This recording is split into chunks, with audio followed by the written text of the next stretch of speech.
का इस press conference में हार्दिक स्वागत है। आप सब आए हैं इसके लिए आप सबको बहुत-बहुत धन्यवाद।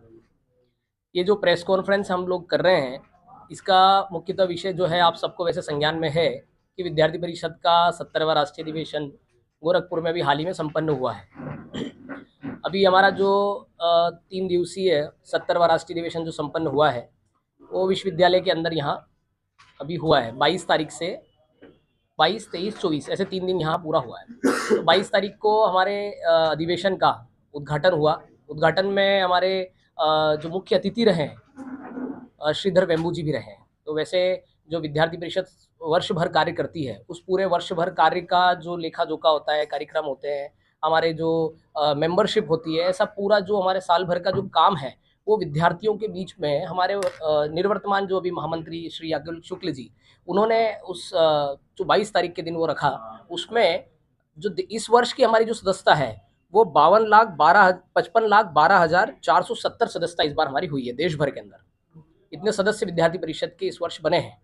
और उन्होंने मंत्री प्रतिवेदन रखा, उसमें सदस्यता के अलावा हमारे जितने भी कार्यक्रम हुए हमने जो वर्ष भर किए हैं वो सब आए हैं। उसके बाद हमारा जो पहले दिन में उद्घाटन हुआ, उद्घाटन में श्रीधर वेम्बू जी हैं। श्रीधर वेम्बू जी पद्मश्री से सम्मानित है और तमिलनाडु के बहुत बड़े उद्योगपति जिनका वैश्विक स्तर पर व्यापार चलता है। उन्होंने आए हैं विद्यार्थियों को बहुत अच्छे से उन्होंने मतलब एक तरीके से उन्होंने आकर प्रेरणा दी स्टूडेंट्स को। उन्होंने बताया कि सेल्फ रिलायंट कैसे बना जा सकता है ना? स्टूडेंट्स का कैसे उद्यमी क्षेत्र में आगे बढ़ा जा सकता है, कैसे उनको मतलब उनके भविष्य में वो क्या डायरेक्शन में आगे बढ़ेंगे तो भारत को भी लाभ होगा और इंडिविजुअल विद्यार्थी जो है उनको भी एक तरीके से उनका जीवन भी पूरी तरह से ब्लॉसम हो पाए। ऐसा उनका बहुत अच्छा भाषण भी रहा। सब विद्यार्थी उससे बहुत ज़्यादा खुश हुए, बहुत अच्छी सीख लेके गए। तो उनका उद्घाटन सत्र जब हुआ उसके पश्चात उसी दिन हम लोगों ने 5 प्रस्ताव एक प्रस्ताव हमारा पूर्व में जो राष्ट्रीय कार्यकारी परिषद थी उसमें पारित हो चुका था और उस दिन 4 प्रस्ताव हमारे पारित हुए, मतलब रखे गए विद्यार्थियों के बीच में और कुल 5 प्रस्ताव हमारे रहे। तो उसमें जैसे प्रस्तावों में भी हमने बहुत हमारी एक प्रक्रिया होती है कि प्रस्ताव किन विषयों पे लाना और जो विषय लाएँगे वो कितना रिलेवेंट और कितना स्टूडेंट से कनेक्ट है। ऐसे हम सब लोगों ने बैठकें करके हमारी प्रस्ताव समिति ने बैठक करके ऐसे निकाले कुछ प्रस्ताव।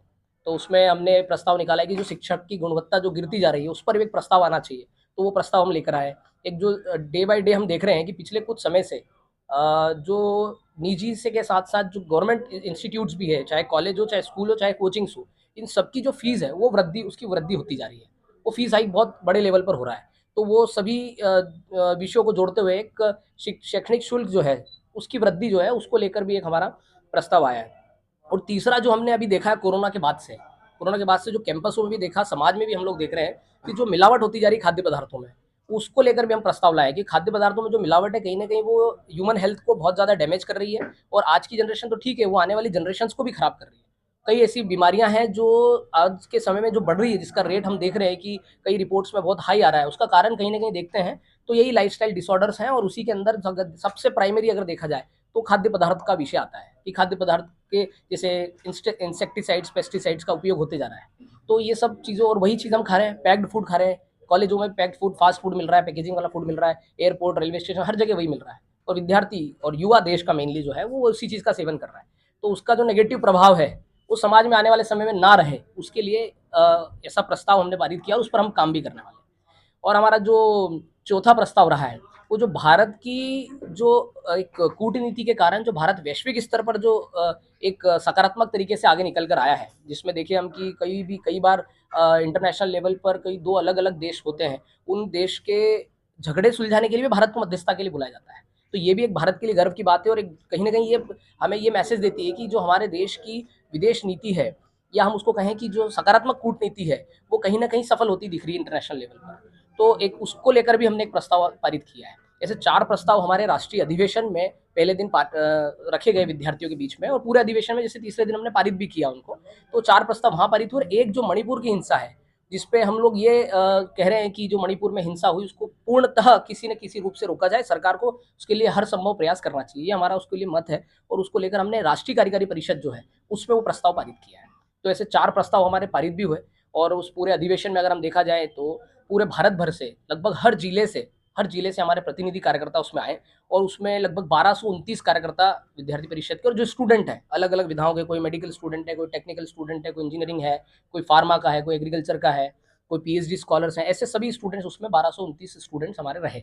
इवन नेपाल से भी हमारे जो प्रतिनिधि है, अतिथि प्रतिनिधि हैं, वो भी रहे, 54 रहे और उसमें छात्राएँ भी हमारी अच्छी संख्या में रही वहाँ से। तो ऐसे कुल मिला के हमारे रहे, उसमें प्राध्यापक भी रहे। देश भर के अलग ह सब लगभग सभी राज्यों से कुछ प्राध्यापक भी आए हैं। प्राध्यापकों ने भी 3 दिन हमारा जो अधिवेशन है उसको वो देखा है, उसको साक्षात्कार किया उसका। और उसके पश्चात हम पूरे अधिवेशन को अगर देखें तो 2-3 प्रकार के विषय जो हैं, जो देश और समाज को दिशा दे सकते हैं, ऐसे विषयों को हम लोगों ने वहाँ भाषण के रूप में पहुँचाया। जैसे पंच परिवर्तन का हमारा एक विषय आया, समाज को लेकर, समाज में विद्यार्थियों का भी, क्योंकि हमारा मानना है कि विद्यार्थी जो है वो कल का नहीं, आज का ही नागरिक है। तो आज के नागरिक होने के नाते उसके आज के भी कर्तव्य हैं। उन कर्तव्यों को वो कैसे निर्वाह करे कैंपसों में, समाज में, दोस्तों में, फ्रेंड सर्कल्स में, तो कहीं न कहीं यूथ कम्युनिटी जो है, वो भी उस दिशा में चल पड़े। उसको लेकर हमने वहाँ पर भी भाषण रहे, विमर्श को लेकर भाषण रहा, विद्यार्थी परिषद की जो कार्यकर्ता निर्माण की प्रक्रिया है उसको लेकर भाषण रहा। ऐसे हमारे कई भाषण रहे जिसका अच्छा उसमें प्रभाव रहा, विद्यार्थियों के जीवन में रहा भी है और उनको ऐसा समझ आया कि एक दृष्टि लेकर वो वहाँ से गए हैं। और तीसरे दिन अगर हम देखते हैं तो हमारा अधिवेशन में हर वर्ष हम लोग यशवंतराव युवा पुरस्कार जो है, वो पुरस्कार हम देते हैं, वितरित करते हैं। तो इस वर्ष वो जो पुरस्कार है, वो श्री दीपेश नायर जी हैं, जो टीच संस्था है मुंबई ठाणे की, वो चलाते हैं। उसमें वो क्या करते हैं कि जो श्रवण दिव्यांग है, मतलब हियरिंग इम्पेयर्ड जो विद्यार्थी बच्चे हैं 25 साल के से नीचे वाले, ऐसे विद्यार्थियों को शिक्षण कराते हैं। उनको पढ़ाते भी हैं और उनको आने वाले समय में उनका प्लेसमेंट भी कराते हैं। इवन उनका पूरी लाइफ की जिम्मेदारी वो लेते हैं। तो ऐसे जो उनकी संस्था है टीच, उस टीच संस्था के वो सह-संस्थापक भी हैं। उनके मित्र के साथ में उन्होंने वो संस्था शुरू की है। दीपेश नायर जी हैं, उनको हमने ये दिया है इसमें कोई स्मृति चिन्ह और एक प्रमाण पत्र के साथ में उनको 1 लाख रुपए का चेक विद्यार्थी परिषद की ओर से मिला है। और ये जो पुरस्कार है, ये पुरस्कार